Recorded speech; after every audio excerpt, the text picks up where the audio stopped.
Know this. Introducing the original blood clot podcast, not players. Soothing Semantics. Special dedication all the way from New York. Boom. Yeah, man. SWOT Semantics. Yeah, me know. Boom. Soothing Semantics. Yeah, me know. Big ups to the man now. Soothing Semantics.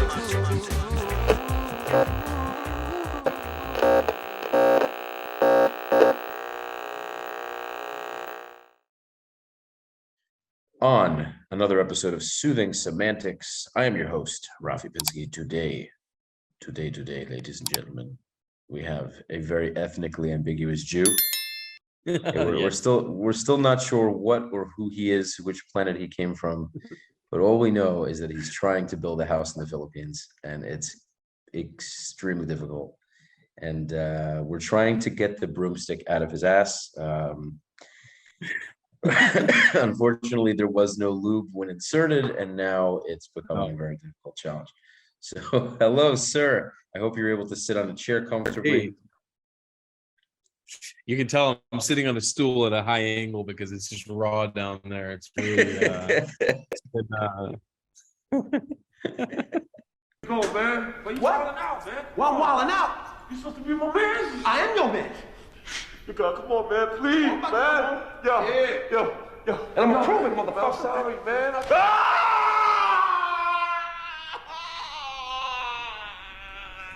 Love it.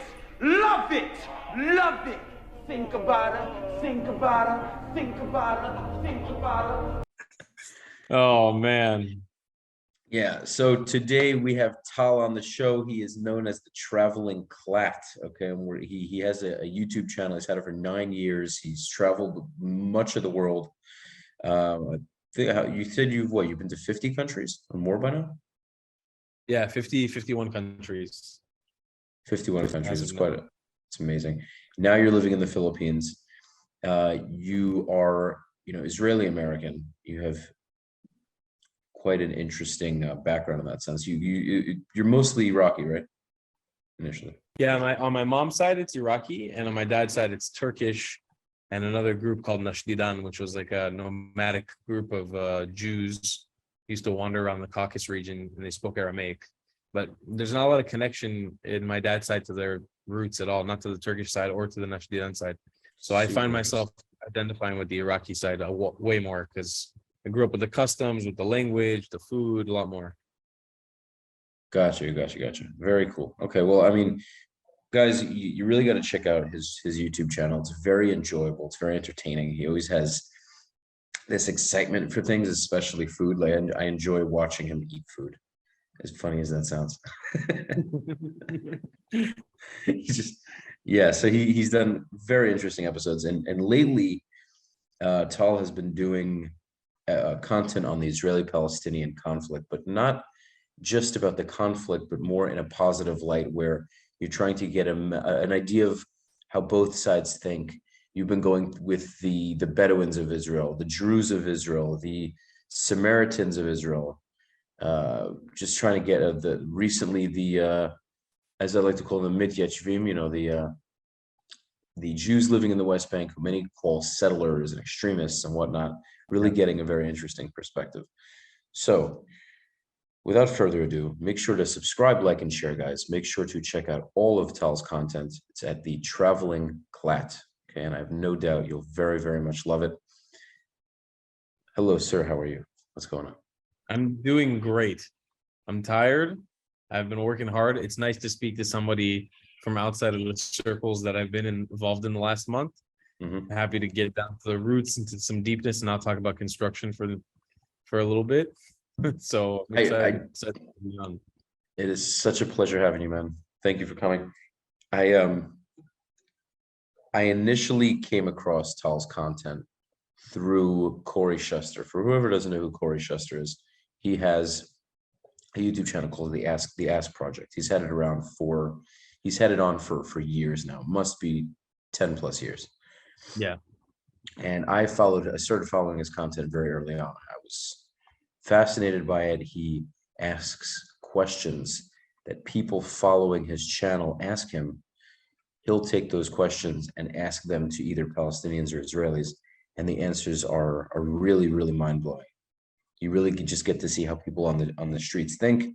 He really puts his life on the line doing this. It's wild, because he is a gay Israeli Jew from Canada, and he's going into places where people aren't exactly so loving of the gays. So he goes in there and he eats some Palestinian cock on the way.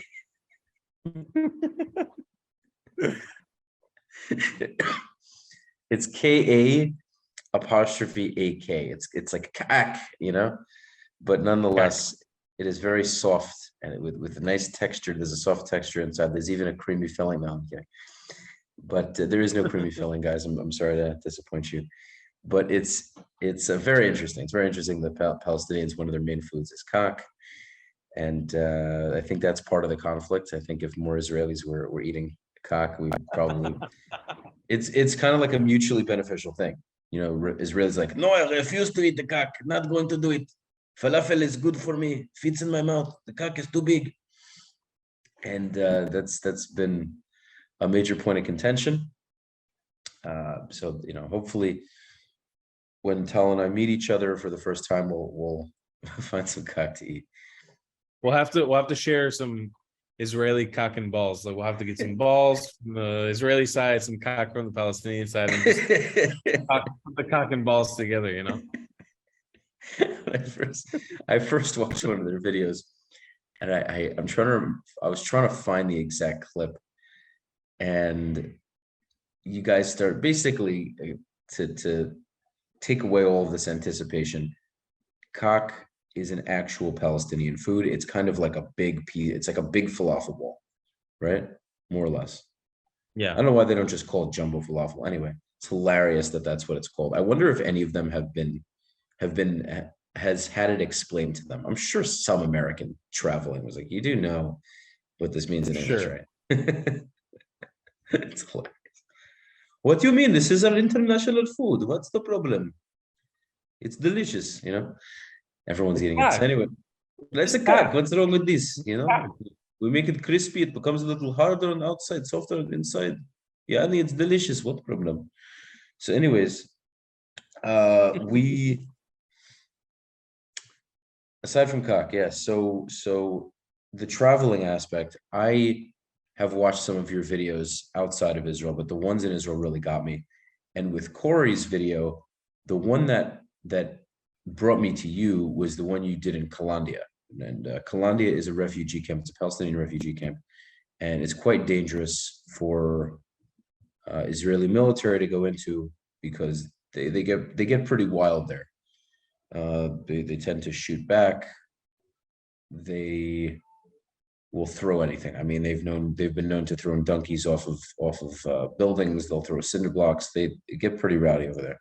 So Israelis in general do not go in there, but even the Israeli military has to kind of expect some pretty heavy altercations. So needless to say, this isn't somewhere most people like to go. Okay, but Tal's crazy ass with Corey's crazy ass, they decide to go in there. I was so surprised when I saw the title, and Corey's so calm about it. He's just not worried, Oh yeah. He's like, gay God will save me. I'm good. And Tal's like, all right, I'm just going to go with this crazy motherfucker. And they're walking through it. And it was very interesting because it was in broad daylight and they were fine, and they were just talking about how shitty it was. It looked pretty bad. Trying to understand what it's all about, why it is the way it is. And eventually the video goes on and you guys are pretty much walking through the street and that was it. Just kind of having Corey give us the synopsis. So that's how I came across you. I came across your content. And kind of just to get into the whole Israeli-Palestinian thing in terms of your content, what are some things that you've taken away from it? Well, first, I want to plug another YouTuber who really inspired a lot of the series, especially like connecting with Corey and stuff like that. His name is the Saluki. I think we spoke about this before, maybe through DMs that you've spoken to him or of him. But he kind of gave me the gumption to go out and chase this dream of making the series. And I really want to give a shout out to him because everything that I did while it was a little bit more controlled and it had people coming with me, he did it the more like balagan way, just like fucking crazy, going in, hitchhiking, and doing it like the real adventurer style. I wasn't willing to put myself through the risks that I saw him doing in the videos. And he did a lot of the same things that I did, or I did a lot of the same things that he did, going to Kalandia, going to Nablus, going to all these different places, Ramallah. So I definitely recommend anybody who listens to this, who's interested in the Israeli-Palestinian conflict, to give him a check out as well. It's the Saluki on Instagram and on YouTube. Well, what I've drawn from it is that I mean, sitting down with a lot of Palestinians, having conversations, going into their towns, and seeing the reactions of Palestinians online after posting these episodes has been really heartwarming. In one aspect, I mean, look, there's a lot of noise. There's a lot of free Palestine, from the river to the sea, get out of here, you dirty Jews, Zionists are evil. Like, there's a lot of that. I'm not going to say that there isn't, but I can tell that with the content that I created, we reached out to people. Like, people were listening, to the point where I've had a few Palestinians in my DMs now who have not only invited me back to their cities or their towns and their villages to connect, not to push any sort of Palestinian propaganda or something like that, but just like to connect with each other. I have one guy who's always hitting me up. He's from Brooklyn, 23-year-old, just like me, in his mid to early 20s, and he's he just wants to chat. He just wants to get to know more Israelis. I follow him on Instagram, and I see the stories that he posts. They're insanely anti-Semitic, extremely racist, extremely like Zionists are taking over the world in the US. But the baseline, because of watching the series and seeing me put myself through risk just to understand and see the other side, it meant so much to him, to the point where he's willing to have a discussion with me, where he's willing to talk, where he's willing to sit down. So what I drew from it is that while I don't recommend every Israeli American or every American or every Israeli to just waltz into Ramallah or to Nablus and take a gander around, because it truly isn't safe for people like me from my background. I do think that where there's a community of people out there that are making some serious strides right now in the peacemaking process. And I think, in my opinion, the future is a lot brighter than we give it a chance for. I think that that there is a real solution on the table, that there's a real way for us to get to peace, even with all the horrible shit that we see going on. I mean, like, now the World Cup's going on, we see just how much anti-Semitism and anti-Israel rhetoric there is through the Middle East and through all these different Arab countries and North African countries who are playing in the league. Regardless of all that stuff that we see, I think there's a true path to peace, because there's a lot of people out there that just want to live a normal life, and they're not so bothered with the politics and the flags and the countries and the governments. They just really want to live a normal life. They're desperate to get out of the shitty situations that they're in. That was like the biggest sort of sentiment that I drew from it, was like, I think there's something there. I don't know exactly what the path is to get there, but I think there's something there. I think there's the inklings of peace that maybe my parents didn't have the opportunity for. My grandparents definitely didn't have the opportunity for. While we're still in an armed conflict with them, it's not on the scale that it was before. Now, on their side, in the liberal media and the US media, left-wing media around the world, in Europe, and especially in the Palestinian and the Arab world, they like to push this agenda of ethnic cleansing, of genocide, of apartheid. And we know the truth behind those things, and that those are not factual statements and factual sentiments to put out there. But while they push those messages, the underlying factor is, I think the core is they just want to live a normal life. And so when you give those opportunities, or when we try to find ways to give those opportunities, I think we can find a path to peace. And that was really the biggest drawback that I left with, is I think there's something there. It's beautiful that you have pushed yourself into this position to try to do that. And it's amazing that this guy reached out to you, man. I had another guy from Brooklyn. His family moved from Israel, call it the Palestinian areas, whatever makes people happy. I'm going to give my perspective on that later. But anyhow, he is very much anti-Israel. I mean, his Instagram is full of him. He has one where he has a Palestinian flag around him and he's dragging an Israeli flag.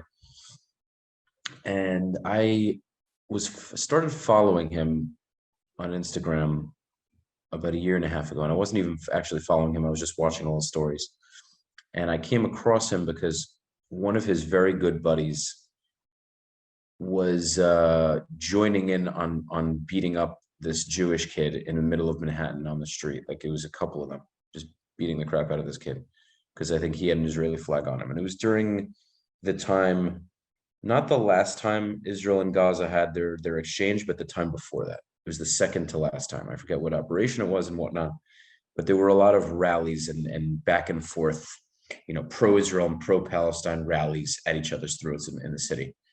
So that happened. The kid, thank God, is okay now, but he was beaten pretty bad. And one of these kids got arrested, and then he got released. So this guy was the friend of the culprit, the main guy who did it. So I was watching his stories, and I was seeing all his anti-Israel rhetoric and his anti-Jewish rhetoric, and the cops kept coming after him. And he was one of these kids, unfortunately, who never really took accountability, just made it seem like the system's after him. He was just had a very liberal mind. He was, very pro Black Lives Matter, that kind of stuff. And he tried to equate Black Lives Matter to the Israeli thing, which was ridiculous. And eventually, after watching his stories for months, he sends me a DM and goes, "I see you looking, cocksucker," or something like that. So I sent him a wink. And then he goes, "I'll be in Miami soon." I'm like, "Is that a threat, or are you just letting me know your itinerary?" And then he never responds. And it's a shame because he's clearly very upset. And I think the kid might even have his heart in the right place. That's the funniest thing, is like, I don't see this kid as like an evil person necessarily. I think he just doesn't understand the full scope of things. And since he can't be in that area actually fighting with a gun and a ski mask, he feels like the best thing he can do is be in Brooklyn standing up for him and his people. And it's like, in a weird way, he probably thinks it's virtuous. And I'm this evil Zionist army man, whatever. And he can reach out to me and threaten me, and makes him feel better after me kind of stalking his stories for 2 months. Just because, like, I wanted to understand this guy. I was like, who is this kid? And I would listen, man. I would have him on my podcast, honestly. I really would, if he's listening to this, because I know there's no doubt he knows I have a podcast. He's seen my stories when I posted content, so it could be he's watching my shit. And if he is, man, listen, I'm not gonna shout his name out, but dude, if you are listening to this, even though I definitely do not agree with things you're posting, and I definitely have an issue with it, we can try to talk it through. Like, listen, man, the power that words have is insane, because it's highly likely, I get along with most people I come in contact with. It's highly likely that conflict aside, we have similarities. We very might possibly get along as human beings, and that's what it's all about, man. So I'm more than happy to do that. So it's very, very interesting. Now, in the from what you've been able to put together just by talking to people, what do you think are certain things that we can do to actually live together? Because this is the fucking hardest conflict. Like, this has been around forever. What do you think we can do? I really don't know, because like, to really, to my core, especially after filming the few episodes I filmed in the West Bank, Judea, Samaria, Palestinian occupied territories, whatever the fuck you want to call it. I really don't give a shit what you want to call it. Whatever it means to you, you call it whatever you want to call it. I'll call it, for the purpose of this episode, so proceed with calling it West Bank. I truly believe that the Jews that live in the West Bank have a real right to live there. But I also feel like this sentiment that as Jews we've carried, and I carried it for a very long time until very recently. And I think that a lot of Jews, especially younger Jews, are starting to wake up to this sentiment that we've carried, that Palestinians are intruders, that they're Arab conquestors, that they're colonizers, that they came and took our land, and they settled in our land, and they stole our land from us, and they were just happened to be one of the people groups who stole our land and just remained there until we kicked them out. That sentiment is one thing that we need to change. We need to start accepting the fact that we're living in a day and age where we can't just, like before, when European colonist powers were taking over the world and kicking people out, indigenous groups left and right, and giving them different identities and throwing them around the world and throwing them around different parts of their own countries or nations, wherever they were born. We have to let go of this idea of Palestinians are replaceable or removable. Like I think there's a big part of us, and I don't think it's just a fringe thing, but I think there's a core that either wishes they were all gone or hopes that they would get up and leave. And I think that's something that needs to change. We need to accept the fact that they're here to stay and that their nationalism, their idea of Palestinian self-determination, self-identity is here to stay. It's something that I have gripes with for a long time. The Palestinian flag used to trigger me. The word Palestine used to trigger me. The idea of a Palestinian state used to trigger me. I mean, I still don't agree with the fact that I don't think a Palestinian state should exist. That's just a personal belief. But like those things, those Palestinian key factors of indigeneity to the region as well used to trigger me. And I've come to realize recently, especially having conversations with a lot of people in Israel who are on the process of making peace, who speak about, hey, there's a real chance that a lot of Palestinians that exist in Israel, in the West Bank, in different parts of the Middle East, are actual descendants of the original Israelites as well. Genetically, when you test Palestinians, they come up as Levantine Arabs, right? It's a different group from the Arabs that formed in Saudi Arabia and the Arabian Peninsula. These are people that very well could have interbred with our ancestors, people that you and I, Rafi, know to trace back are part of the 12 tribes, or at least what we feel to be that. And so I think one thing, and it's less a physical thing, it's more of an emotional thing, it's detaching the fact that these guys are 100% our enemies. The terrorists are our enemies. Hamas is our enemy. Fatah is our enemy. Probably the Palestinian Authority, in every good way that you try to test it, is our enemy. But the actual Palestinian people, the people who identify as Palestinian, the people who are living their every single day lives, they're not our enemies. And while they might think that we are their enemies, we have to really let go of this idea of their leaving or of them going or of kicking them out and I'm not saying that every single Jew in the world wants to kick them out. That's not what I'm saying at all. But I'm saying we have to let go of that as a group, as an entity, as a Jewish people, as a Jewish nation. We have to let go of that and learn that our dignity and our self-determination in Israel, in the Holy Land, comes with them. At this point, it's a package deal. If they don't have it, we won't have it. And if we won't have it, they won't have it. And a big part of that is figuring our shit out of what we actually want out of the country. But they come with us hand in hand. Because forever, if we keep quote unquote oppressing them, if we keep quote unquote treating them the way that we are right now, and I'm saying there are parts of the Israeli government that are horrible to Palestinians. I'm not saying that it's 100% clean. Everybody knows it. Everyone acknowledges it. Every Jew in the world will acknowledge there's aspects of the Israeli government that are not good for Palestinians at all, that are horrible for Palestinians, part of which are also their fault. But if we don't start taking serious steps towards trying to fix a solution, and not by fucking politicians, because they don't do shit. They're all talk, they don't do shit. Like politicians can't actually solve this issue. This needs to be a person to person thing. We need to take up action as people and make an effort. We need to make an effort to change this problem on the ground. And how do we do that though? It's by having these conversations. At least the beginning is, I mean, we live in a digital age. Not everybody needs to jump into Ramallah and have conversations. But for example, there's a group in Israel called Roots. They meet in Al Grizim, in Mount Grizim, in the Nablus, and outside of Nablus in Shechem. They meet in the Samaritan community because that's a bridge, demilitarized zone, quote unquote. It's like both Palestine and Israel, and they come and they meet there and have conversations. And there's a group called the Home, JLM, the Habayit. Yep. With Rudy and they have conversations, but it's more people making these things. It's making this mainstream. Is like, we can't have these fucking Tel Avivians sitting in Tel Aviv pretending they're living in New York City and saying, "Oh, the Palestinians are oppressed." And it's so horrible what the Israel is doing to them, and like going full lefty Democrat United States politics and pretending like they give a shit about Palestinians, but sitting every day in their fancy coffee shops and paying $10,000 for a fucking apartment in Tel Aviv, while there's people who are living in quote unquote slums just 20 miles away from them.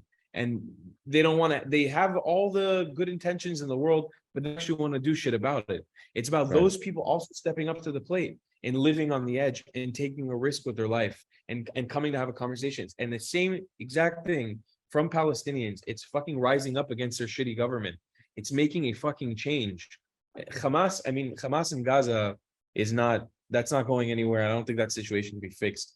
But every fucking Palestinian that I spoke to, not one of them supported Mahmoud Abbas or the Palestinian Authority, not one of them.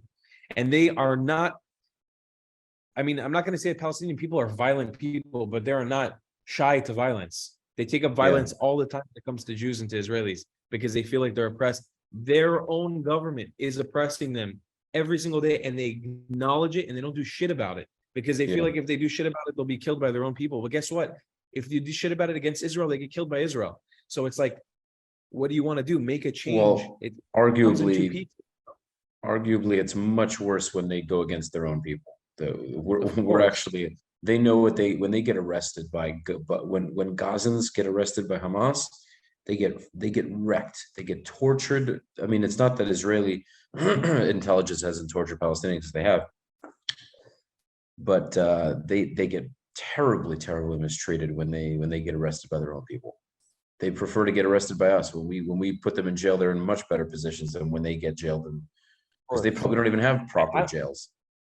I'm a man of balance. For me, everything in life it's important to balance the scales always. Like, I can't shit on one side without shitting on the other side. I always have to play devil's advocate, and I totally acknowledge that. Like they acknowledge it too. It's such a unhonest conversation when people make it frame like we're some genocidal ethnic cleansing. It's like, fuck off. They would literally rather spend time in our prisons than uprise against their own people, because their own people would treat them so badly that they would rather go on the enemy side, quote unquote, just get a chance to be there if they want to do some sort of uprising. But the reality is there needs to be change from Palestinians.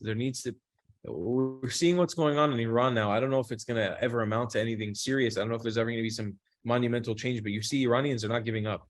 Iranians are fighting back against their shitty government. They're fighting back against years of oppression. Palestinians need to do the same thing, and they need to know that most of Israel and Israelis will support them when they see that change. Like, people around the world will support them. Maybe people in the Arab world and the Muslim world will not. But if you want to make a change for your future, you can't. One thing that I learned when I had a really interesting conversation in the settlements. It's one of the biggest sentiments that stuck with me. There's an episode I did with Natalie in Ariel. She was really cool. She's part of the Roots program. It was the last. I remember. I watched this episode. Yeah, I saw this. Awesome. So she was telling me a story about how when they were doing construction on their house in Ariel, all the workers were Palestinian, and they would come in and they said they were living in the village right next to it, and they were. I brought up to her. I was like, "There's a big disparity in Israel in the sense of within Palestinian society." They're so staunch against settlements. They're so staunch against Jews living in the West Bank. They're so staunch against Jews developing the West Bank and building cities there and having habitation there and living within them. They're so against it. Yet they're so willing to go and build the houses for the Jews. And they're so willing to go and get that paycheck by building houses for Israelis. Now, the side that wants to pin the Palestinians as an underdog, which they very much are these days, the side that wants to pin them as an underdog and say that they're just poor Palestinians and that they have to do this for money and they have to do this. When you talk to the Palestinians, that's not the perspective that they give you. They don't give you this perspective of, oh, we're poor Palestinians and because we don't have money and the Israeli government is oppressing us, we're going to build these houses. No, they build these houses, and the answer that Natalie told me, that she had a conversation with one of the construction workers was, we're building these houses for us. The Palestinians say that they're building those houses for them. And the idea is that one day from the river to the sea will be cleansed from Jews, which is a sentiment that runs deep within Palestinian society. It's this idea. He said that to her face?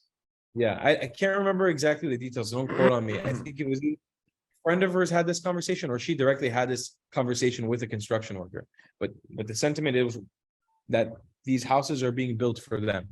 They can justify doing this shitty thing, quote unquote, against their own people, right? Which is building houses for Jews and happily taking that paycheck back to Palestine because they can't get paid for shit in Palestine. So they have to go into Israel and get those jobs. They have no problem with building those houses as long as they know that deep down inside, one day Allah, one day Muhammad will help them liberate Palestine and kick all the Jews out of their homes, and the land will be rid of the Jews. And that sentiment is so stupid. It's that sentiment drives me crazy. And I don't think that it's not mainstream. If I had to assume, based on the Palestinians I spoke to and the Palestinians I interacted with, that idea is probably what justifies the construction of Palestinians going in. But my sentiment as a person, you got to balance the scales. You can't be a hypocrite. If you are so staunchly against Jews living in Palestine, if you're so ready to murder Jews, if you're so ready to stab Jews, if you think Jews need to be cleansed, if you think Jews should not exist in this land, how can you go and fucking build houses for Jews? How can you go and do that? No dollar, no shekel should be worth it. It's a real frustration that I have within the Palestinian community now, because you know what? I would respect the cause even more if you took a stance and you said, we're not building any more houses for Jews, because you know what would happen? That would fuck us. That would royally fuck us in the ass. We would not be able to construct. We need Palestinians to make these expansions in the West Bank, to make those villages happen, to make those towns happen. And it drives me crazy. It's just, sorry, I went on a bit of a rant there, but it's one thing that No, it's very accurate. It's hypocritical. It's hypocritical and it drives me crazy. I'm not saying that Israel and Jews don't do a lot of hypocritical things. We do all the time. It's part of our existence. But this is one thing within Palestinian society where I see it's like, how can you be so okay with fucking your own people, but coming out of it dignified because you think you're going to take over the Jews' houses one day? How can you do that? How can you go back to your family, right? If you have kids and a wife and you're a respectable man who works in construction, how can you go and take a paycheck from the dirty Jews, from the Zionists, and build houses for these Jews all day in the West Bank, and then go back to your wife and kids and be proud of yourself? I think it's horrible. It's horrible. The reality is it's all an excuse. They know they need the money. The money trumps everything. It's the truth. They say, you know what? There's no other way. This is the only way. This is the trade I know. Here's an opportunity to make money. I need to feed my family. Fuck it. Everything goes out the window. That's the truth. That's why when both sides come to America, most of the time they forget about all this nonsense and they just know that the conflict is on the other side of the ocean, and now they get to make money and have families and not worry about getting shot or stabbed and whatnot. And typically they don't care. They even work together. It's very interesting. So I just can't figure out a solution, man. The solution is incredibly difficult, because I think, we've spoken about this. Jews are not conquistadors by nature. We have never been good at conquering anything. We've only been good at being conquered. We've been good at getting our asses kicked. So for the first time in history, we took land and we didn't try to expand. We didn't try to kill the population there. Of course, it was as a result, people died. Many people died. But being that we are not people of conquest by nature, we did not do what most conquistadors do. Most people who conquer a country, nation, or plot of land pretty much eradicate everyone there. They beat them to the point where there's no more fighting back. And because we didn't do that, now we have a large enough Palestinian population that's continuing to try to fight us. And that's a massive challenge. So I just want to be clear, I am not promoting the idea of killing them. That's not what I want to do, because people will take snippets and they'll make claims like, "Oh, are you suggesting that that you want them all dead, you evil Zionist Jew? Ha, woo, ha." It's like, no. I'm keeping it very real on how the world of history works. If you have an enemy and you guys have opposing views and you don't eliminate and you can't come to verbal agreements, it's impossible that it just does not happen. And you go to war with the idea of killing each other, and you leave a lot of them alive, and they do not like what you have to say or how you think, or they don't agree with you, and they do not want to live the way you live. Well, they would want to live the way you live. They just want to do it on their terms. So if there are enough of them that oppose those views and are willing to fight you on it, now you have a thorn in your side. And this is a biblical term. It literally talks about this. That's crazy. It's a biblical. I forget exactly where it says this, it says that if you do not drive them out of the land, there'll be a thorn in your side. And that's what we've dealt with, because we just are not very good at that sort of thing. We're not the Vikings where we go into a kingdom and just literally kill everybody. So now we have to work with them somehow, because I don't think that that's ever going to happen. And I don't promote that idea. I don't want them to die. I don't want any of them to die. Well, I want the ones that want me dead to die, to be honest. Because if you want me dead, then I mean, what is there to do? I mean, if I can have peace with the people who hate me, fantastic. And then I don't want anyone to die idealistically. So the hardest part, man, is the solution, because we can have verbal agreements. I can have dialogue with them. I'm sure that there are several Palestinians I can sit down with and start to come to agreements with. The problem is there's already millions of them and there's millions of us, and we want to keep a Jewish majority. We want to run the show. That's the hardest part, man. And it's like, spoke to Rudy Rushman, and his idea was to have them living among us under our rule. But how do they vote? Because if they're voting, now there's a huge number of them voting, which changes the political, political direction of things. That's my biggest challenge. The baseline reality, and the guy, the vision movement, the guy Yehuda Cohen that you saw in my video, that you really liked what he had to say. So I learned only recently, Rudy, I grew up with Rudy in Miami. We've been friends since we were little kids.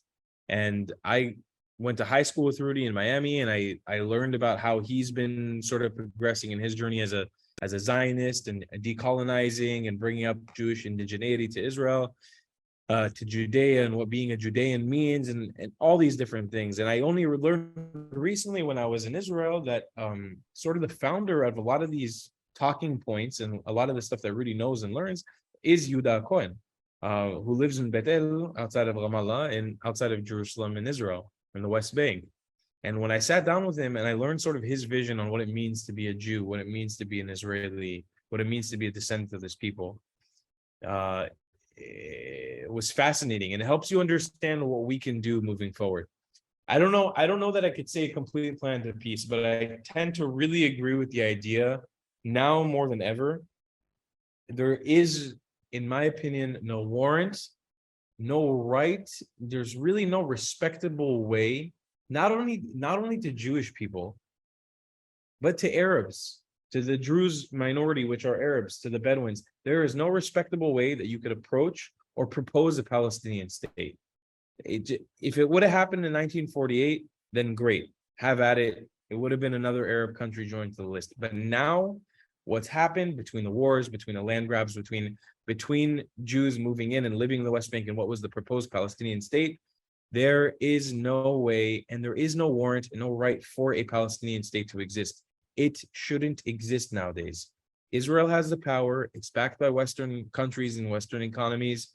It's got more than enough capacity to host and to give all the Palestinians and the Palestinians that live in diaspora to return back home. It has more than enough power to do that and to give Palestinians a dignified, joyous, happy, fruitful life.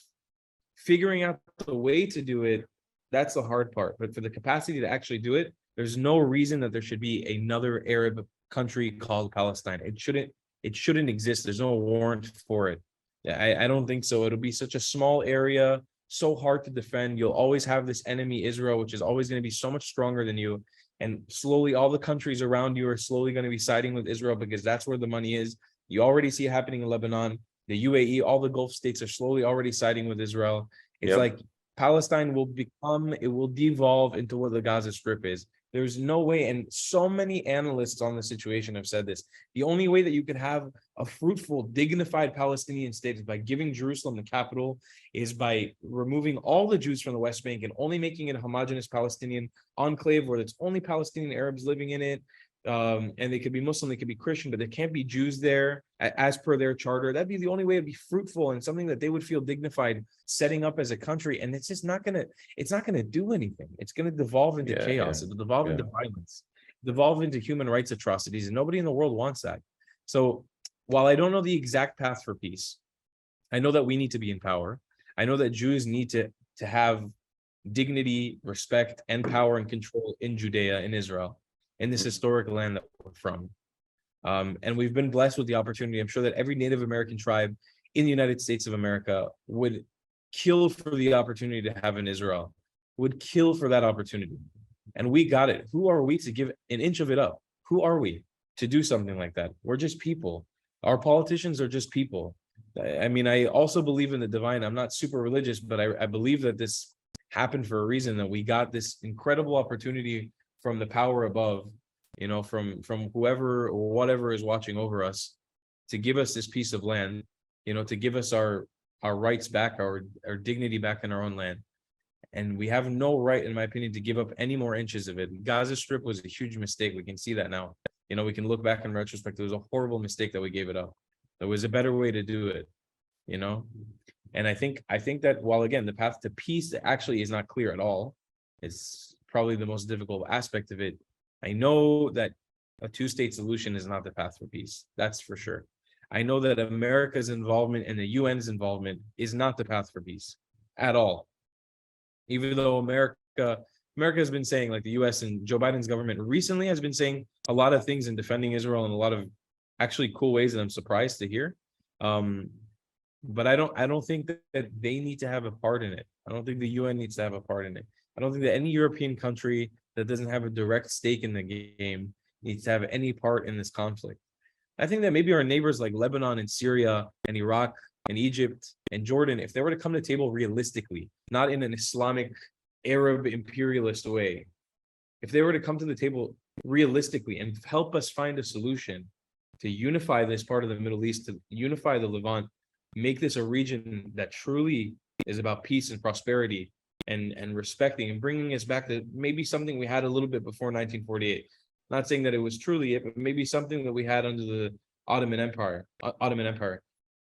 Maybe then that would be a path for peace, but it's going to require a lot of people. It's going to require a lot of love, a lot of devotion, a huge lack of corruption in politics. And that, unfortunately, at the moment just doesn't exist, especially in the Middle East. You look at Egypt, you look at Jordan, you look at Lebanon, you look at Syria. These are countries, and you look at Iraq. These are countries that are fucking crippling. They're falling apart at the seam. They're literally, you're muted. I can't hear you. Lebanon is totally screwed. Absolutely screwed. I watched real quick. I watched a documentary on Vice. Whoever doesn't know what Vice is, go check out Vice on YouTube. And this woman, Arabic-speaking woman, her name is Hind. She followed these Lebanese citizens through a bank robbery. And they literally said they don't have a choice. They are absolutely desperate for money. One of them is an old guy whose son is in a different country. I think maybe it was England for medical school. And he's like, I don't care, I will die so my son gets through medical school. And I was blown away by that. I was like, that's a father, man. Like, that father is so determined that to get his family, it's like for his son to have a better life, for his kids to have a better life than he has, he's willing to put his life on the line for it. And I think that's incredible. And I'm like, rob that bank, goddammit. And like they don't want to do it. And they don't have prior criminal records. They're not bad people, but they are not willing to just take it. They're like, no, we're gonna fight this. And it's a shame because their country is economically destroyed. I think they go by the lira. It lost 95% of its value. Their money's worth nothing. Like they're in total dire straits. They got nothing. The country's totally collapsing. And which in a weird way, I think makes some of them realize, you know what, Israel's not nearly in this kind of. The Arab world needs to really fit. They have a lot of things to fix. You there? Yeah, specifically, I think the Arab world, especially like the Arabian Gulf countries like Qatar and then UAE, Saudi Arabia, Oman, Yemen. I mean, Yemen's in a horrible place, but these countries that have, and Bahrain, these countries that have sort of come to wealth and prosperity recently, they got their shit figured out. They can be an example for these other countries. But you know, we've got our neighborhood, right? Where you and I, when we look back at our ancestors, where we come from Judea. That's where we come from, most likely. You know, that's what we feel. That's our narrative. That's what our family history is. These Arabs that surround us, they're Levantine Arabs. They're Arabs that come from the same region as us, right? The same general neighborhood. That's our neighborhood. You know, while Moroccans have North African, Algerians, Tunisians, that's their neighborhood. That's their history. Our history stems from from the Nile all the way up to the Tigris and Euphrates, and past it even to, what was it, Cappadocia? I don't know how to pronounce it, in the old Ottoman Empire. That's our neighborhood. That's the area that I think Israel and Israelis and Jews, we need to put a highlight on. That's the area we need to care about. That's our neighborhood. Those are the peoples that we need to be making connections with. And I love to see a thing like where we just made semi-peace with Lebanon, where it's like, okay, there can be some, a maritime trade or passing of ships in between each other because they're in a point of desperation. I hate that it happened to them, that they had to bend the knee and feel like probably a lot of their people feel like their government betrayed them by making some sort of peaceful tie with Israel. I hate that that's probably the reaction of the people, but they need to understand that we're not enemies, that because of the Palestinian cause, it doesn't mean that Israelis and Lebanese have to be enemies, or that that Israelis and Egyptians have to be enemies, or the Israelis and Jordanians have to be enemies. The Israelis are a group of people that consists of also Arabs and Druze and Bedouins and Black Hebrew Israelites. There's a lot of groups of people and lots of cock, so much cock. It's tons of cock, tan cock, white cock, black cock, plenty of cock in Israel. Balls too. Talking about the food. Yeah, it's good. But I think that we need to understand that our neighborhood is what needs fixing right now. And while the Israeli-Palestinian is one aspect of it, it doesn't stop there. It's a neighborhood thing. Our neighborhood is fucked. We live in a rough neighborhood. It's like we're living in like a gated community in the most fucked up, dangerous neighborhood in the world. And it's really insane, but that's the reality that we live in, right? We've put up these fences and these walls, and we have this beautiful 22nd century modern country on the peak of innovation in every aspect possible. And then you look around us and everyone else is sort of struggling and suffering, and they don't have their shit figured out. And that's it's our history, man. Our ancestors spread through this entire area. It's our home as well. While it's not our home right now, and there's borders and there's walls and all this stuff, and as much as I like to laugh at the idea of kumbaya, the people that we should be focusing on with kumbaya and focusing on making peace with, that's our neighborhood. That's our direct neighborhood. It's the people we perceived once as enemies. And now in this day and age, you can come to realize that in every single one of these fucking countries, whether it's Iraq or Lebanon or Syria or Egypt or Jordan, there are going to be people who are willing to make peace, who are willing to sit at the table. Our parents didn't have access to that. We do, you and I do. And that's where, in my opinion, it's also a path to peace. It's a big aspect of it. I hope we can do it. And I do think in every one of these countries, there are people who do want peace. The problem is, I think the ones who are making the major decisions, especially these militant groups, have very little interest, no interest in making peace with us. They have very much the opposite intention. And a lot of the time, it's the peaceful ones that don't have a say. They don't have a voice. They're too afraid to speak up. And that's a problem with Arab culture in general. The ones who promote peace and prosperity are usually not the ones calling the shots. So until that changes, we're not going to get anywhere with that. And that's totally, it's just not going to help us. It's nice to have dialogue. It's nice to do that. I don't think it's a waste of time. But if they are not willing to stand up to the people who are trying to kill us, I don't really see it going anywhere until that happens. One thing I wanted to ask, though, is if you feel that the Palestinians should have the law of return as well, which I actually don't agree with. I think because they waged war against us and we won, and their goal is to eradicate us, they kind of lost that. They lost that chance. They shouldn't have tried to kill us when we had the partition plan. They should have agreed to share it. And that the fact that they didn't, it's like, okay, too bad, buddy. You tried. Your goal was to eliminate us. Now we get to call the shots. It's a nice thing. It's a nice proposal. It just creates more difficulty because now there's a lot more of them. And quite frankly, the ones who are living in America for at least a generation or two, they might want to buy a property there, but are they going to move there? Highly doubt it. But I could be wrong. I don't know if I disagree with it. I don't know if I agree with it, but I think that if it was a bargaining chip on the table and we got to a realistic conversation of peace, like an actual prosperous peace plan, that a part of the negotiation would be a right of return, I wouldn't have a problem with it. Again, to me, the idea of a Palestinian person doesn't bother me. The idea of Palestinian nationalism or indigeneity to Judea, to Israel, doesn't bother me. It's extremism that bothers me. Right. That's the problem, that the extremism is what bothers me. The having a majority Palestinian population doesn't bother me. Because again, if we live in this perfect world where we form some sort of government, which again, I have no idea how we would do something like this. There's a lot of people out there proposing it, like Rudy, like Yehuda Cohen, like Inon from the home, proposing this sort of government where we have all the power and they don't really have a right or a say in what we do. I like the idea of it because it means that we remain in power and we have self-determination and we have control. I'd love for all Palestinians who feel welcome and feel like they can come back home to come back home. You know, I'd love it.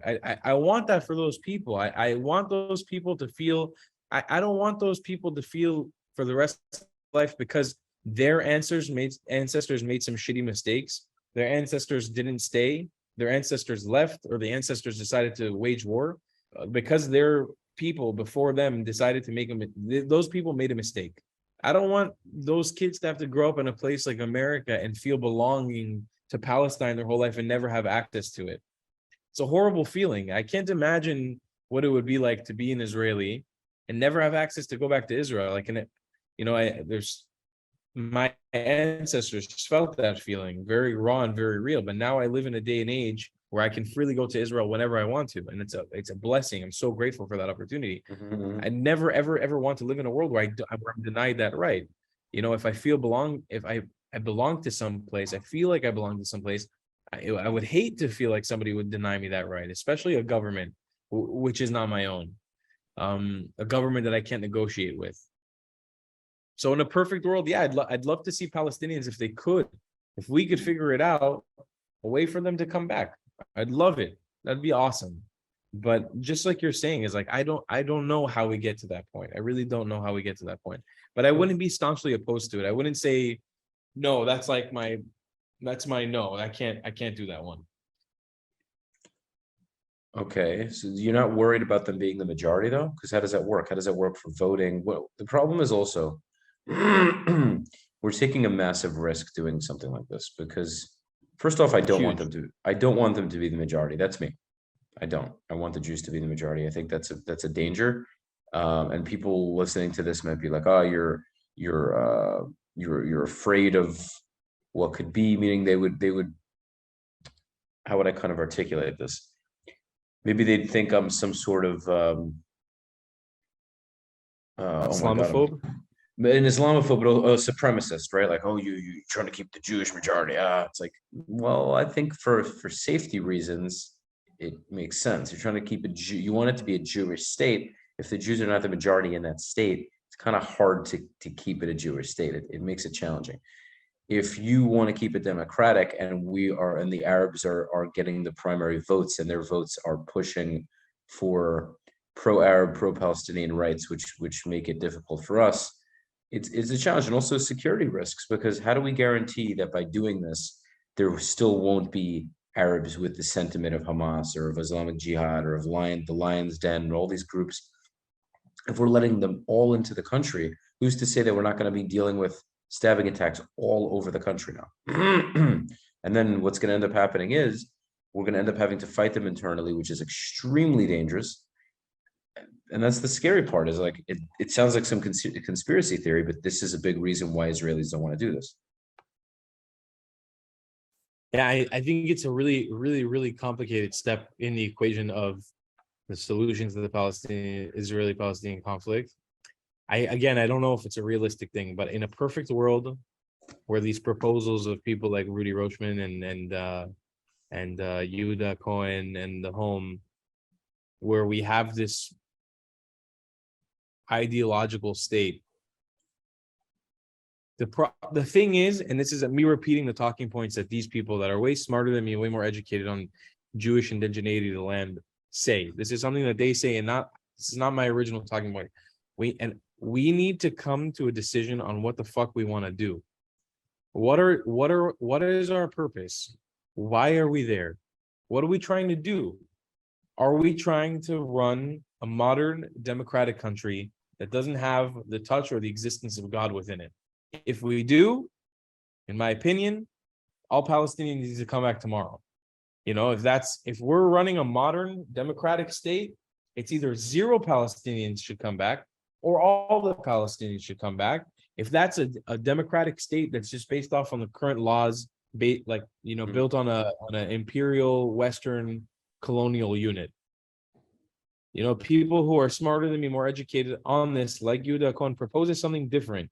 which is we need to decide what we're actually wanting to do. Do we want to incorporate Hashem into the plan? Do we want to incorporate God into our plan, into our future? Do we want to create something closer to how our ancestors used to exist? I don't know how that fits into the modern world, but I know that the more that I think about it, and it's been boggling my mind for months now, ever since I had these conversations originally, I really feel like we're not living our true purpose. I feel like the current Israeli state, the state of Israel right now, while it's beautiful and it's amazing, I'm so proud of it and so happy with it, and I'm so grateful to have it in my life. It doesn't fulfill our purpose of what we're supposed to do. And I think that's a big reason why we have so much problems and the problems that we do, why we have so many problems. Again, I don't know what the perfect plan is. I don't know where we need to go. I don't have those questions answered. But I think we're not living our true purpose as Jews. We're not living our true purpose as the indigenous people to the land. Building another modern state in this place is maybe not the path that we're supposed to be on. I'm not saying that I'm sad we're there. I'm not saying that I'm angry or that it shouldn't have happened. Everything is supposed to happen the way it happens, but maybe we need to start waking up to the idea that what we're doing is not going to lead us to the right place. Like I can't see the conflict ever ending if we just continue on the path that we're on right now, which is developing this place, just turning it into another United States of America, which it's very quickly becoming. Israel, every year that I go back to Israel, the more time I spend there, between society and politics and culture, it's becoming more and more westernized. It's becoming more and more modern. And again, I'm not saying these things are bad. I'm not saying these are bad things or these are negative things. It's just I think we're taking a really big step away from what we're actually supposed to do. Like, I don't know what that is. Yeah, but that's kind of the confusing part, bro, is because on one hand, maybe if it was a more religious country, we would have more in common with the Palestinians. But then again, look at how these countries turn out. It's like, do I want to be in a country which is more restrictive? Imagine they start saying, all right, Israeli women have to cover their hair now. Like they all have to wear not a hijab, but like whatever it is, some sort of covering, and I don't know, no more alcohol. Or they start putting in these restrictions to make it like more of an Eastern country. I don't want that shit, to be honest with you. No, I know.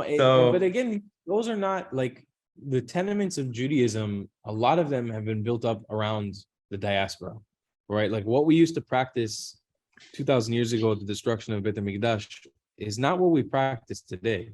The fortifications of Judaism to protect us from the outside world, to protect us from assimilating fully into culture, has come with a list of rules and regulations that have come from rabbinical standards, some of which are amazing, some of which I just personally don't agree with. And that's a personal thing. I don't disrespect anyone that practices them. It's like a personal thing. But like, we're definitely not living up to the standards of what our ancestors used to. Again, I don't know what that means. I don't know if that means we need to be sacrificing goats in Jerusalem or all women. I really don't know what it means.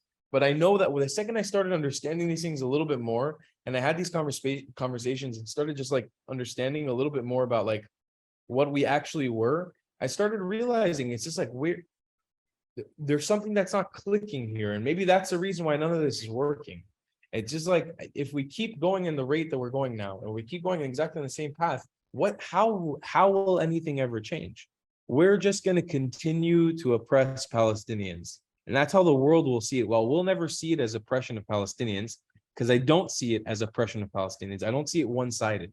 I don't see it as Israel and Jews just oppressing Palestinians. The world will continue seeing it, that Palestinians will keep seeing it that way. And that's just what it is. That's what it's going to be. It's going to go down in the history books as the Jews oppressed the Palestinians. When 70 years ago, 80 years ago, Palestinians wasn't even a fucking thing. We were the fucking Palestinians. We were the Palestinians. The fucking the coin of Palestine has Yud Aleph next to it. Aleph Yud, Eretz Israel. It's like 100 years ago, we were Palestinians. Yeah. But the way that the world changes and the way that these things flip on us, we've got to come to some sort of change. It's got to be, in my opinion, it's got to be something else. It can't be what we're doing now. It just doesn't add up. It doesn't make sense. And I feel like to anybody who's listening, this might be really frustrating. Maybe even for you, man, it might be frustrating because I'm kind of saying a lot of bullshit. I'm just kind of saying the same point over and over again of like, we got to make a change and not knowing exactly what that change is. But it really is how I feel deep down inside. Like, I don't know how to express it. I know you have such good intentions. You have like such great heart, man. Like you just want everyone to get along. The problem is we don't have a solution for it, bro. And that's the biggest challenge. It's like, what the fuck is the solution?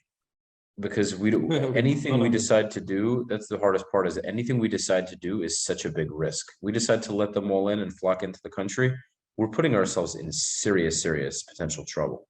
And I people don't acknowledge that necessarily. The Israelis understand that, but people are like, oh, people in the outside world are like, oh, that's what they need. They need it. It's like, well, I don't really want guys from Hamas and Holon running around. I don't want guys in Beersheba running around trying to kill people now. And they didn't have access to those areas, a month ago, and now they do. Now they're just all over the place.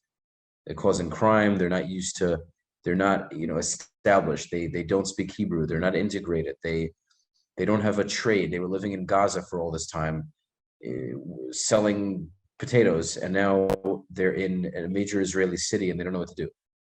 And they still hate us and they still share that sentiment, and it hasn't left just because we let them into the country. Now they're on more of a mission to kill us. And it's not a conspiracy at all. It's very logical. It's a very sound idea. I wish it wasn't like that, but I think that's unfortunately a very, very high, very likely outcome. And that's a very scary thing to think about. Because at that point, what do you do? What do we do? And just to reiterate the point, I'm not by any means advocating for all Palestinians to come back now. I don't think that's a realistic thing for any point in the near future. I think it's something that could be an offering table potentially with some sort of realistic peace plan. But I think that I would never advocate for something like that these days. I don't think it makes sense. I don't think it can happen right now. And I really think we'd be shooting ourselves in the foot if we said, all right, everybody who identifies as a Palestinian can now come back, has the right to return. It would be a horrible mistake. I think what would be the best possible thing is to keep the land as it is, to allow growth, to maybe even build an actual bridge or tunnel between Gaza and the West Bank, but setting up a law where if one rocket is fired, if any of that happens, tunnel's gone. Like any kind of tunnel bridge is over, meaning they either close it up or they get rid of it. Yeah, but meaning that plan, there will be a rocket fired, and no one's going to do it because we know that the rocket. So then forget it. So then, but that's part of the problem is the Palestinians, if they want Israel to actually give them something of tremendous change, they're going to have to give up trying to get rid of us. If they want us to leave, but then they're complaining that they have it badly, it's like, okay, well, sorry, buddy, we're not going to die. We're not going to get on our knees and let you shoot us in the face because you want a better life. You understand? If you want a better life, then you're going to have to give up some of your rhetoric. You're going to have to give up some of your desire to kill us. As much as that sucks, right? Because it's like, oh, but damn it, we don't get to get rid of them. Fuck. It's like, well, then you're going to keep living your shitty life. No, it's like you're going to keep living your shitty life. It is what it is. And they don't want to. They want their cake and they want to eat it too. It's just the truth. And we can't be naive, man. We can't be naive. I watched a video from Channel 4. What is it? I forget which channel. It's not an Israeli channel. It's some random channel. And this right-wing guy working under Ben Gvir was like, if it comes to one Jewish family crying or 1,000 Palestinian families crying, then the 1,000 Palestinian families are going to have to cry. And before he said that, he's like, I know this is unpleasant to say, and I agree with him. I completely agree with him. You have to take away the emotion from that, because obviously anyone who doesn't agree with Israel at all is going to think I'm a piece of shit. But your family comes first. It's a very simple concept. I expect them, the Palestinians, to have the same outlook, right? I don't blame them if they have the exact same outlook on their end.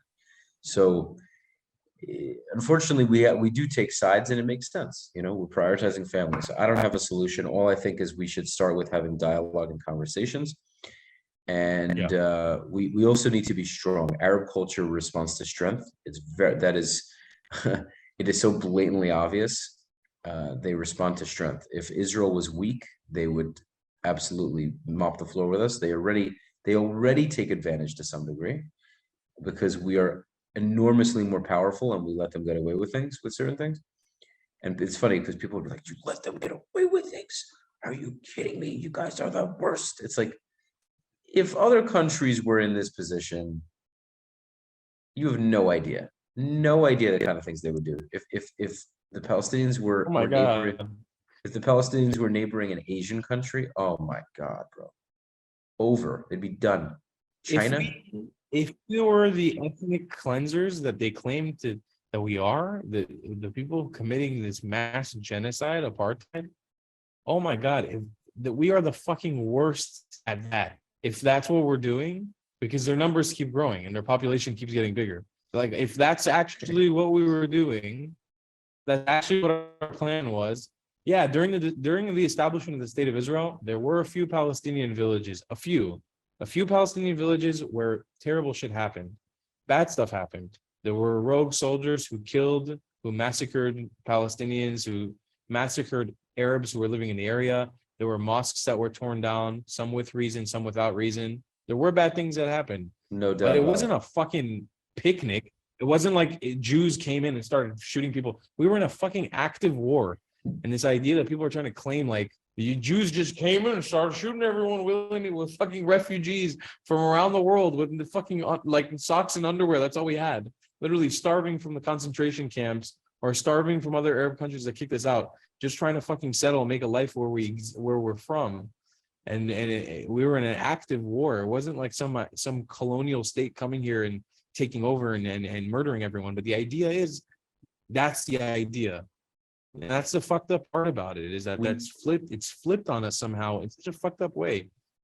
We can't really justify it. Meaning, like, the world's crazy, man. The world's crazy. Like, human beings are out of their minds, right? Because if we didn't have religion, and I don't even know, because religion, it's funny because there's life is such a paradox, because on one hand, religion brings violence to the world, but it also brings so much peace. It's such a weird concept, because if we didn't have religion, there was still massive wars with groups who weren't religious, right? Or they were pagan, whatever the case is. They were doing much worse than we do now. So it's very interesting, because there's so many peaceful Muslims and Jews, and there are violent peaceful Jews. I would argue though that the violent Muslims are enormously worse than we are. Like the most extremist Jews are not doing the kind of things that the most extremist Muslims are doing. Not even close. It doesn't even make there's no comparison whatsoever. And people listening to this who don't know will disagree, but it's just, we are not doing what ISIS does. We're not doing what Hamas does. We're not beheading people. We're not killing gay people. We are not punishing people to that degree. Not even close. We are enormously more merciful. But yeah, man, the truth is, it's the most challenging conflict in recent history, and I don't have a solution, and I wish I did. I mean, maybe ideally they would mostly go to Jordan and have the ability to access our holy sites, but of course they wouldn't agree to that. Of course, most of them wouldn't agree to that. And I don't know, man. I think the reality is God has a plan, and things are going to take its course the way they need to. I just kind of throw my hands up, and I don't know. I surrender the idea, because I don't have a solution, man. But I want nothing more than to just have peace with them. I really do. I don't know. I don't have a solution. Me too. And I think that anybody claims that they have a solution is kind of bullshitting. Like, whether Palestinian or Israeli, nobody knows, bro. All the answers. Nobody knows. Yeah, there's so many people who claim that they know, or they come with so much confidence to the table, and they're like, "Oh, I know this is what needs to happen. You do reparations. You do all." Fuck off. If you feel like you know the answer to this equation, you're already wrong. Just by the idea, if you have confidence that you know, you're already wrong, because it's one of those unanswerable questions. At the end of the day, any solution is going to end up hurting millions of people. That's just a reality of it. That's just the reality of it. If we ever come to a solution, whether it's an actual solution emotionally or a solution politically, it's going to hurt millions of people. There's going to be no peaceful way to end this conflict. That's the reality. Yeah, I agree with you. We can only hope that we minimize as much damage as possible, and we try to make these human connections, doing things like what you're doing, like having these open conversations and open mind to communicate with as many people as possible. I need to talk with. I completely agree. I need to talk with more people from the other side, because most of the guests I have when I talk about this topic are with people who agree with me for the most part. I don't really have, and I'm very open to debate. I'm very open to dialogue. I actually posted this woman's reel because I loved the audio. It was just about taking things one step at a time to succeed in life. Like, you never know that one podcast could be the game changer. That one sale, that one, all it takes is that one thing that could change your life. You have to keep going. And then I loved it. And it was a video of her. It was a black and white video of her kind of walking up onto a stage. I guess she was giving a speech or something. Her name is what is her name? She's like a Palestinian. She doesn't. I think she lives in Canada now, but I didn't even realize I posted her video, and she read the story, like she saw that I posted it, because I saw the flag on her page. What's her name? Wait, why is it not? Here we go. Her name is Lean Saif. She's got like 24,000 followers. I would talk to her about it. Maybe I should. I'll get in contact with her and see what she thinks. And I mean, what I'm looking to do, honestly, what I really want to do, by the way, is I want to get on Joe Rogan and have a debate, and hopefully a respectful debate where we can actually come to a lot of agreements. But that's something I want to do because I want to understand their side more. And I think to a large degree, I do actually. I haven't lived it. When I say experience, I wasn't in it, but I get them to a large degree in how they think. And of course, I don't agree with the extremists whatsoever. But yeah, man, it's so complicated. And the funny thing is, I think most Israelis are so sick of it, bro. So that's why so many of them are coming here, by the way. That's why Miami's getting flooded. Miami's getting flooded with them, by the way, because they're like, I'm sick of these walls. I'm tired. They're sick of it, bro. Like they don't have the energy for it anymore. They really don't. They're getting like, it's amazing to see that there are still like all these soldiers willing to actually like this, the special forces soldiers that are giving it every day, and I respect them so much for it because they have such a love for Israel. But a lot of Israelis are losing it, man. They're losing that fight because it's like, how much longer do we have to endure this already? It's exhausting, man. It's exhausting. It really is. Yeah. Why should they deal with that? And why should they deal with this trauma and this annoying, this hardship of risking your life? They're already dealing with hardship economically. Like, it's a developed country, but it's not as easy to make money there as it is in America. They can come to Miami, live in absolute bliss, live in a place that's like Tel Aviv, but doesn't have all this bullshit. It's just a lot easier without it. So, yeah, well, Mr. Tal, it has been a pleasure. Unless you have some other things you'd like to share. Man, I don't know. It's wild. But anyway, dude, the house that you're building, I was going to talk about that a little bit because it's just, I feel for you, but the videos you posted are hilarious. For me, I had a really, really tough week this week. Specifically, it was a week where I just lost all confidence in my ability to finish constructing this house. I lost all my confidence in my contractors, in my workers that were building. It was just it was a horrible week. Also this week, a tragic accident happened on the island. Actually, tomorrow morning, I'm waking up at like 5 a.m. A local surfer, he went out surfing on a really big day and he drowned. And we went and retrieved his body, me and my like Israeli friends and a few of the Coast Guard, and we actually saw his body like floating in the water, and we had to bring him onto the boat. It was one of the most horrific things I've ever seen. So it's like, plus all the fucking crazy shit that was happening from the house building, it was like that on top of it.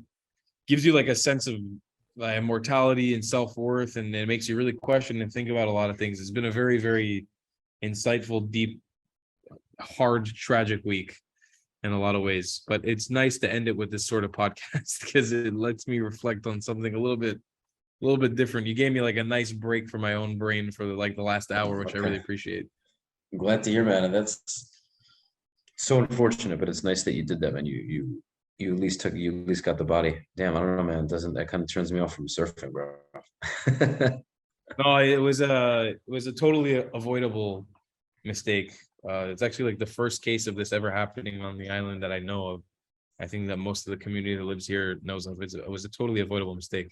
The guy just made mistake after mistake after mistake. And it's not clear why, but yeah, it just wasn't a day to go out. I hear you, man. That's rough. Okay, well, I wish you luck on the house building. Thank you. You're very welcome, sir. And dude, you got to let me know next time you are in Miami. I'm going to be in Israel in June, by the way. I have my boy's wedding, one of my best friends, Moshe Goldstein, in June. Yeah, June 2nd. Oh, I'm going to be there for I'm like going a to week. be in. I'll be in May, and I should be there till like middle of June. So Oh, dude, phenomenal. definitely link up. Phenomenal. We'll get some Okay, cock fantastic. together. Oh, We'll go with yeah. Corey. We'll go with Corey. We'll get some cock. Dude, I just wonder, it's like, yeah, well, I'm not sure I'm going to want to go to Colombia, but it's definitely a thought. It's just wild, bro. It's crazy. I would say have coffee with in Tel Aviv. I just feel like I won't have that Corey luck, bro. Like, I just feel like I won't have that luck. There's going to be some guy from Colombia that's like, you're the podcast guy. Oh, I know you. Come with me. Come to the, let's sit down and have conversation, Your Palestinian sounds very Russian. Podcast. You're the podcast guy. Hello. My name is Ahmed. Hello, I am Palestinian. My name is Dmitry Akhmadovov. My family is from Siberia, but I wanted warmer climate, so I came to Colombia. Colombia, Siberia, same thing. I have amazing Instagram account. It's called from Siberia to Colombia. You must follow it. Like Ukrainian refugees were like, one refugee came to another one. What's the difference? What kind of good bag is the UN give here? I want to know. I love laughing at people's misery. Isn't that wonderful? Yeah, I don't know about this end part of the podcast. I'm all for it. I don't give a shit. Nah, dude, it's comedy, man. It's comedy. No, but bro, I have such a naturally loving nature, but I'm also very proactive and I'm very loyal to my people. And it's like, on one hand, I want my people to prosper and be happy, but I do acknowledge the other side. Like it's really, really nice when I can actually get along with somebody who initially disagrees. So, but yeah, that's great. That's great. The refugee thing. But yeah, man, I'm looking forward to, it's great. The refugee thing. I'm really looking forward to meeting you, bro. Thank you for the time. Much appreciated. It was a very, very enlightening and enjoyable discussion. So, ladies and gents, I appreciate you getting to the end of this episode. Make sure to subscribe, okay? Because the subscribe helps me tremendously, guys. Like the video, leave your comments. This all helps the algorithm grow my channel. And make sure to check out Tal's content at TheTravelingClatt on YouTube. Where else do you have? Is there anywhere else you'd want people to look? YouTube, TikTok, Instagram, Facebook, TheTravelingClatt. Yeah, I'm all over the place. You can find me. Yes. He is a nomadic man. You can definitely see what he's all about on his channels. And I will see you guys on the next episode.